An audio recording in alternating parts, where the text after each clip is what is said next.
What's up, everybody? This is Colin from Holistic Heritage Homestead. I hope you're all well. I want to teach you folks how to easily set up a brooder for very cheap, folks.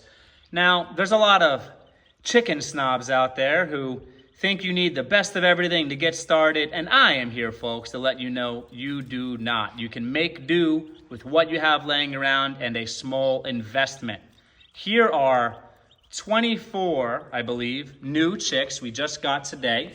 Just got them into the brooder.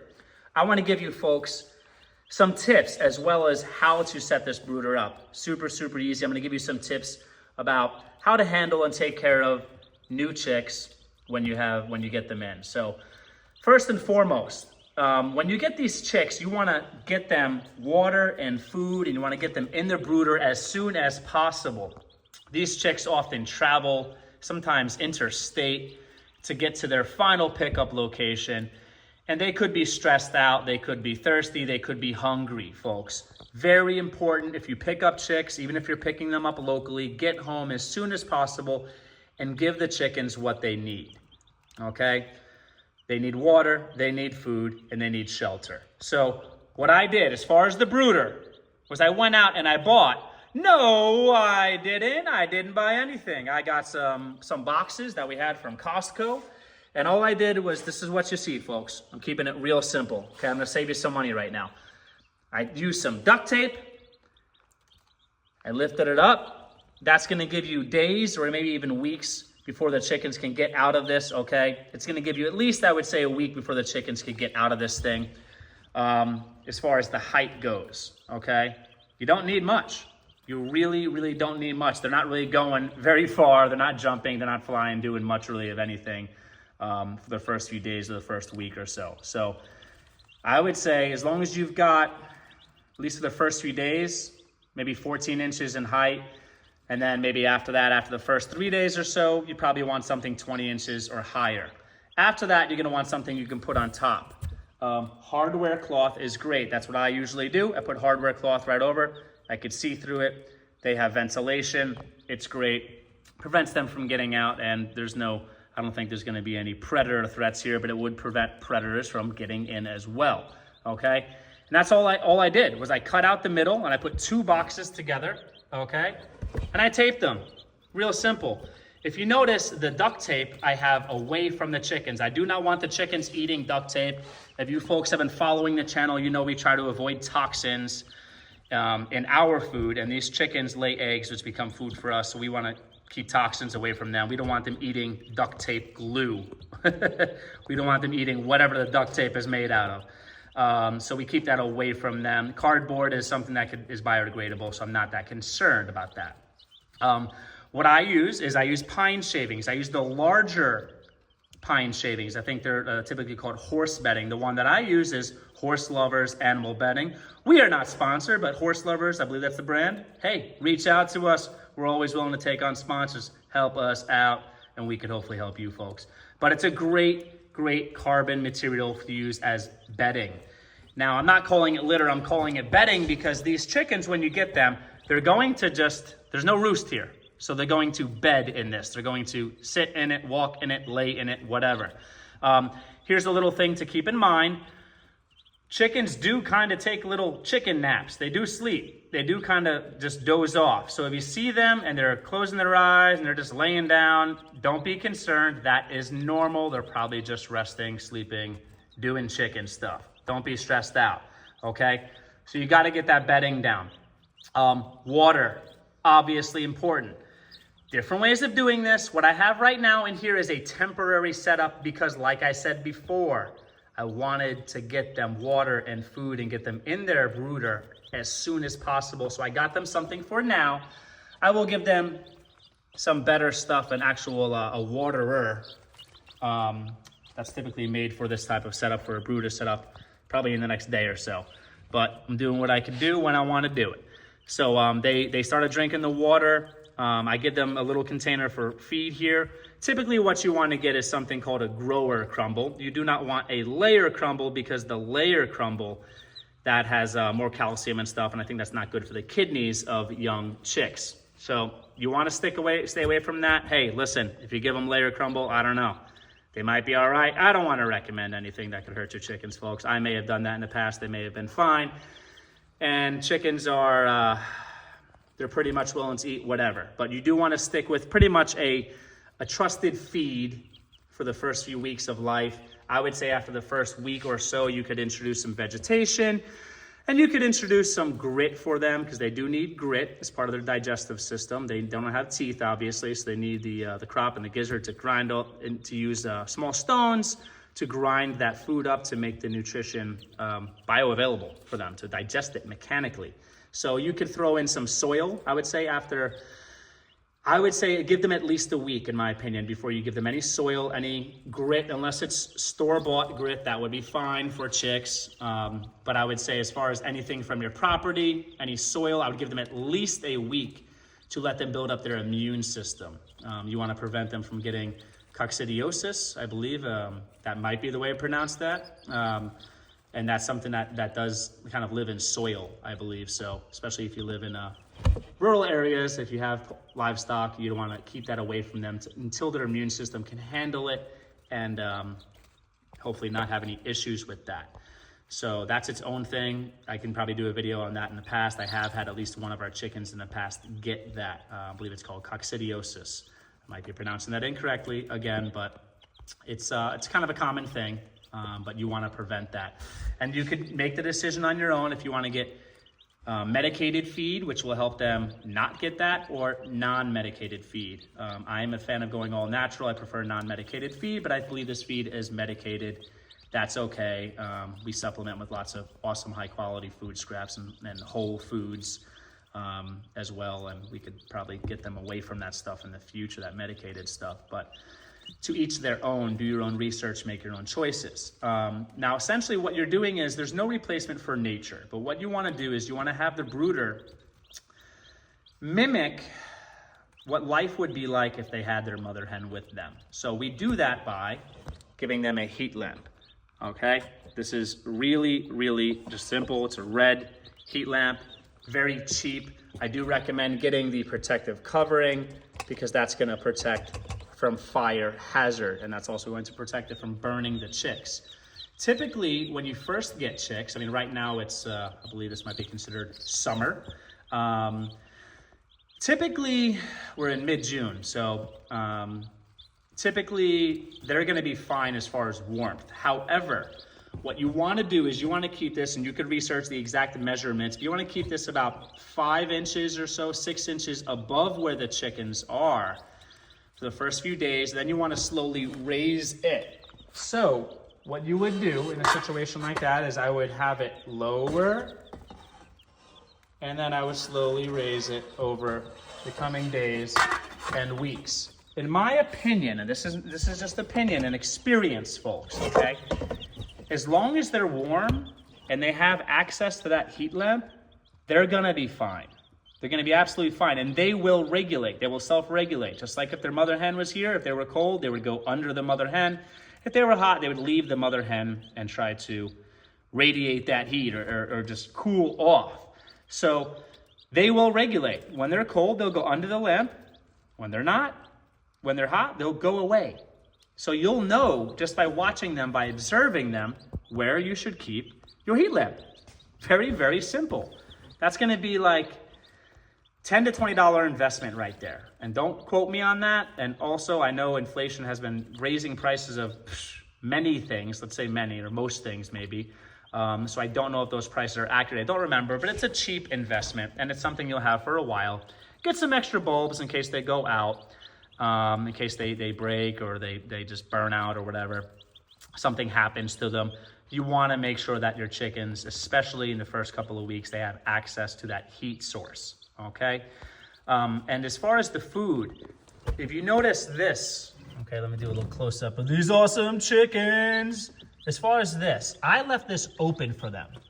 I left it open. There is a top on here. I'm not going to disturb them too much, but you folks could see that goes over top to prevent spilling. I'm not that concerned about spilling. The chickens do a good job of cleaning up whatever mess they make for the most part. I mean, if they're gonna spill possibly a few cents worth of grain, of feed, I'm not concerned about that. For me, it's more important initially that they recognize the food source and they recognize where it is. So I keep that open. The water, again, we're gonna use a traditional water, which is different. I don't have one next to me right now, but I mean, you can look that up. They're pretty common. Chicken waters, it's easily, you could see lots of different options for those, but this is fine. This is fine. They found the water pretty quickly. I will tell you, here's a little tip. Do not be concerned if you put your chickens in the brooder and they don't do much. It takes them time sometimes to find the water, to find the food. They're also nervous, possibly. I'm assuming chickens could be nervous too. They're stressed. They've been moved around. They haven't really had a place to call home besides the first day or 2 or 3 of their life wherever they've been. So they are getting acclimated, folks. If they look nervous and if they're just kind of look confused or lost, that's absolutely fine. Give them some time. I would say after 2 or 3 hours, if they still are not doing much, they're not eating, they're not drinking, they're not moving around, then you might have a problem. Then you should contact a veterinarian and probably whoever you got the chickens from and ask what's up. Maybe they were not taken care of while they were being transported, or maybe before you picked them up, they were not being taken care of. And things do happen, folks. These chickens look healthy. They got comfortable within, I would say, maybe a few minutes, okay, 10 minutes or less. They're still getting comfortable. Some of them are resting, they're relaxing, okay, but they're doing chicken things. Now, okay, that's really it. Okay, just prevent them from escaping. Get a box, cut it open, connect 2 of them together. This is more than enough room for 24 chickens. I could put 3 boxes together, sure.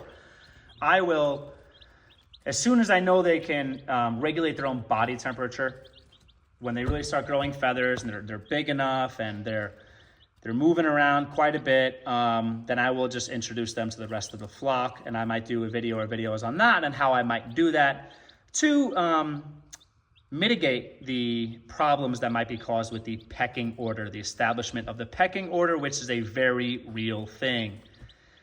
If y'all didn't know, chickens are hierarchical. That's right. They have a hierarchy and they establish that hierarchy, and they do not play games. They will let the new chickens know who the boss is. It's like they're going to prison or something. I don't know what's going on. Introducing them to shot callers or something, but you want to be careful about that. You want to do that slowly, and you want to observe your chickens. You always want to observe your chickens, folks. Just like in a brooder, you want to observe them, especially when you first get them in there, and you want to check on them daily. Fresh water, at least once a day, maybe twice a day. And something like this where it's open, I'm going to come out here 2 or 3 times a day probably until I get the other waterer set up. You want to have a constant food supply for these chickens. You want them eating, you want them growing, you want them happy. So don't do like the 1 or 2 times a day kind of feeding you would do with your adult chickens. I recommend giving them food, access to food at all times. That's my opinion, okay? After a week or so, maybe introduce some grit from your soil, introduce some soil, some vegetation. Before that, maybe some store-bought grit will be fine. I've done it in the past where I've given them no grit, no soil, and they seem to grow just fine. That's my opinion. Now, just like with our full-grown chicks, they are going to use this awesome carbon diaper, and they're going to give it all that awesome manure. So all I'm gonna do is just like with our other chicks, and in particular under the roost is an important place for our adult chicks, our grown chicks, to add lots of carbon, because you wanna cover up the ammonia. You wanna cover up that nitrogenous waste. You don't want these chickens, first of all, just keep them clean. You don't want them running around in their own filth. You don't want them eating in their own filth, in their own manure. Cover that up. And it's just like the deep litter method. Please check out my previous videos. Just some of my earlier videos, folks. I cover the deep litter method, and it's great. Essentially, we're doing that in a very small way here. So all I'm gonna do is come in here with some fresh pine shavings and just put it on top. Put it on top. Put it on top. These chickens will scratch this, they'll move this around. This will become slightly finer, increasing more surface area, therefore compacting a little bit. And I'm just gonna, over the course of the coming weeks, I'm gonna add more. It's gonna raise the level a few inches. That's fine, because they'll still have plenty of space above them to jump around and do chicken things or whatever. So yeah, so what I'm gonna do is just keep adding, and that should keep the smell away completely. It should not smell. If your brooder is smelling, you are not covering up that nitrogenous waste well enough. You could also add some vegetation, some crushed leaves, as long as you think they're clean. You know, you don't want any weird things in there, definitely no toxins. And you could add that as well. That will also help cover up the smell, and it gives them different texture and different things to scratch in, which chickens like to scratch. You're also encouraging those foraging and looking for food, those instincts to forage and look for food, okay? You wanna encourage that, which chickens have pretty much immediately. If they have, if we hatch these chicks out ourselves and they were with their mother hen or mother hen, sometimes hens are pretty cool, they co-parent, they would learn how to scratch and forage from the mother hen. So they're not gonna learn from them. They don't have a mother hen. So they already have their instincts, whatever they have genetically, that's it. And then whatever they will learn from being introduced to the flock in the coming weeks. So yeah, don't be intimidated. Don't listen to the chicken snobs. You don't need to go out and buy a lot of things, this and that. Listen, folks, if you don't even have the water, get a clean bowl. If you don't have something for the food, get a clean bowl or container, whatever is gonna be clean. That's what matters, is clean, and if it's gonna hold it, and if it's accessible, that's it. Pine shavings, spend like 10 bucks on a bag or something. Get a $10 to $20 heat lamp, some duct tape, and a free cardboard box or free cardboard boxes. That's it. That's truly all you need. And in about 5 to 6 months, let's say 5.5 to 6 months, these chickens will be laying eggs for us. So we're gonna be getting that awesome superfood known as eggs, all right? So I hope you folks found value in this video. I hope this motivates you to get chickens and enjoy the process, because it doesn't have to be stressful. It does not have to cost money. It could be easy, cheap, and a lot of fun. These chickens are very cool to watch. I hope you enjoyed this chicken TV while I was teaching you about a brooder setup, an easy, cheap brooder setup. And if you folks got value from this, please subscribe, help us out, like, get involved in the comments below. Have you made your own brooders before? Have you improvised and just gotten creative and just made things happen? Let me know in the comments below. I'm always looking to learn from you awesome people. And if you really feel that this added value to you, if I taught you a thing or some things, then feel free to give a donation to our family. I will post a Buy Me a Coffee link, and that would be greatly appreciated, folks. All right, get up, get after it. You can do it. Raising your own chickens is really for anybody, as long as you have the space. And yeah, you're technically allowed to do that. But you know how, if you folks follow the channel, you know how I feel about rules like that.